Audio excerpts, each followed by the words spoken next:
बिस्मिल्लाहिर्रहमानिर्रहीम। अस्सलाम वालेकुम प्यारे दोस्तों, दरियाए नील जिसका पानी ठाठे मारता है, मिस्र के खेतों को सैराब करता है, वो दरिया खुश्क हो चुका था।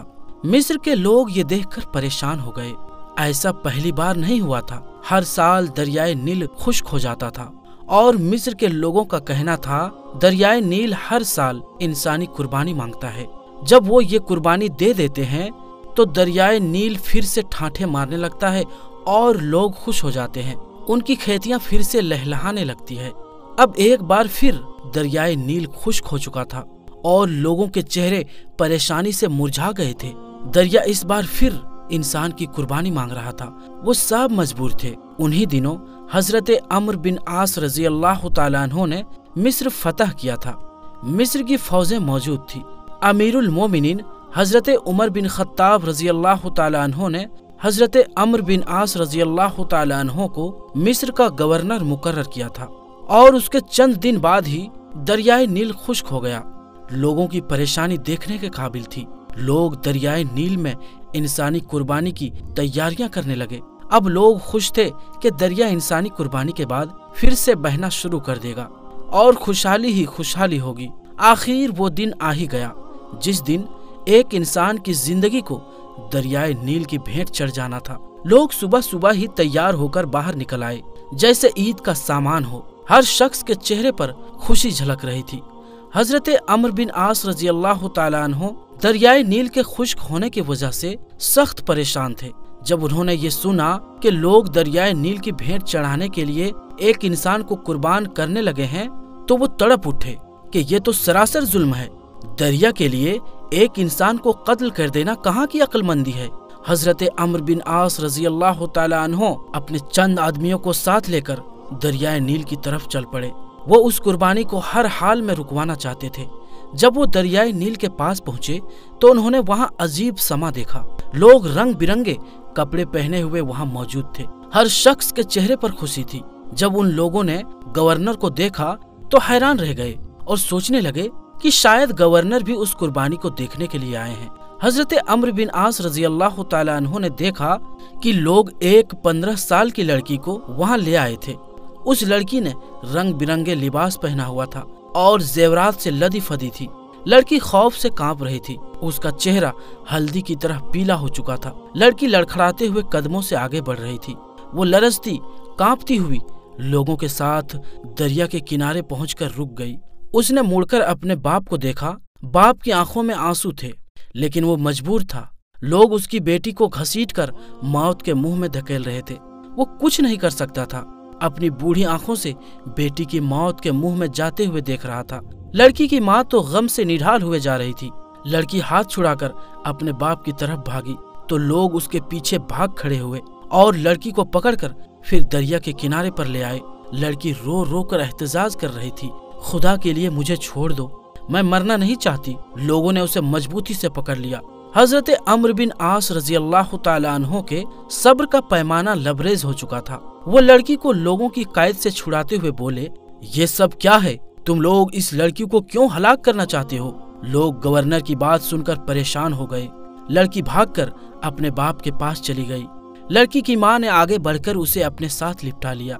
लड़की सिसकियां ले लेकर रो रही थी और माँ उसे चुप कराने की कोशिश करते हुए खुद भी रो रही थी। लोगों ने कहा कि ऐ अमीर, दरियाए नील खुश्क हो चुका है।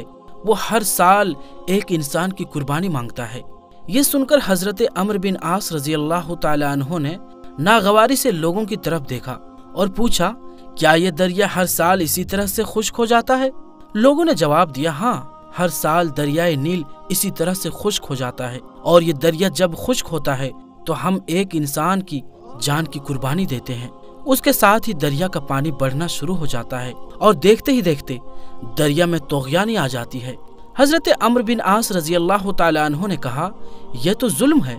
लोगों ने कहा कि ऐ अमीर, हम हर साल चांद की 11 तारीख को एक नौजवान लड़की का इंतखाब करके उसके माँ बाप की खुशी से उस लड़की को जेवरात और खूबसूरत लिबास पहनाकर दरियाए नील की भेंट चढ़ा देते हैं। फिर दरिया का पानी बढ़ना शुरू हो जाता है। ये सुनकर हजरत अम्र बिन आस रजी अल्लाह तआला अन्हु ने कहा, इस्लाम इन बातों को पसंद नहीं करता। کہ تم ہر سال ایک انسان کو قتل کر دیتے ہو، دریا کی بھیٹ چڑھا دیتے ہو؟ یہ تو سراسر ظلم ہے۔ اسلام ان فضول باتوں کو مٹانے کے لیے ہی آیا ہے۔ آئندہ تم ایسا نہیں کرو گے۔ یہ سن کر وہ لوگ بولے، دریا پھر خشک ہو جائے گا، ہماری کھیتیاں برباد ہو جائے گی، ہم بھوک سے مر جائیں گے، ہمارے جانور ہلاک ہو جائیں گے۔ حضرت عمرو بن عاص رضی اللہ تعالیٰ عنہ نے کہا، تم پریشان نہ ہو، ایسا کچھ نہیں ہوگا۔ حضرت عمرو بن عاص رضی اللہ تعالیٰ عنہ نے انہیں یہ رسم کرنے کی اجازت نہیں دی۔ اب یہ لوگ بڑے پریشان ہوئے کہ ایسا نہ کیا تو ہر طرف خشک سالی ہو جائے گی اور ہم بھوک سے مر جائیں گے۔ اب ان کے سمجھ میں کچھ نہیں آ رہا تھا کہ وہ سب کرے تو کیا کرے۔ ان میں اتنی ہمت بھی نہیں تھی کہ وہ گورنر کے حکم کا انکار کر سکے، اور سب خاموشی سے سر جھکائے کھڑے ہو گئے۔ حضرت عمرو بن عاص رضی اللہ تعالیٰ عنہ نے لڑکی کو اس کے ماں باپ کے ساتھ گھر بھجوا دیا، اور لوگ بھی آہستہ آہستہ وہاں سے جانے لگے۔ کچھ دنوں تک دریائے نیل بالکل خشک ہو گیا، اس میں ایک بوند بھی پانی نہ آیا۔ لوگ بوکھلا گئے، ان کی کھیتی باڑی دریائے نیل کے پانی کی وجہ سے قائم تھی۔ اب تو دریائے نیل خشک ہو چکا تھا، زمینیں بنجر ہو گئی تھی، لوگ پھانکوں سے مرنے لگے، جانور بھوک کی وجہ سے تڑپ تڑپ کر جان دے رہے تھے۔ یہ سب دیکھ کر لوگوں نے مصر سے نکل کر دوسرے علاقوں کا رخ کر لیا۔ ہر طرف ویرانی ہی ویرانی تھی۔ حضرت عمرو بن عاص رضی اللہ تعالیٰ عنہ نے جب یہ سب دیکھا تو وہ بھی بہت پریشان ہوئے۔ آخرکار انہوں نے امیر المومنین حضرت عمر فاروق رضی اللہ تعالیٰ عنہ کو ایک خط لکھا اور اس میں ساری صورتحال واضح کر دی۔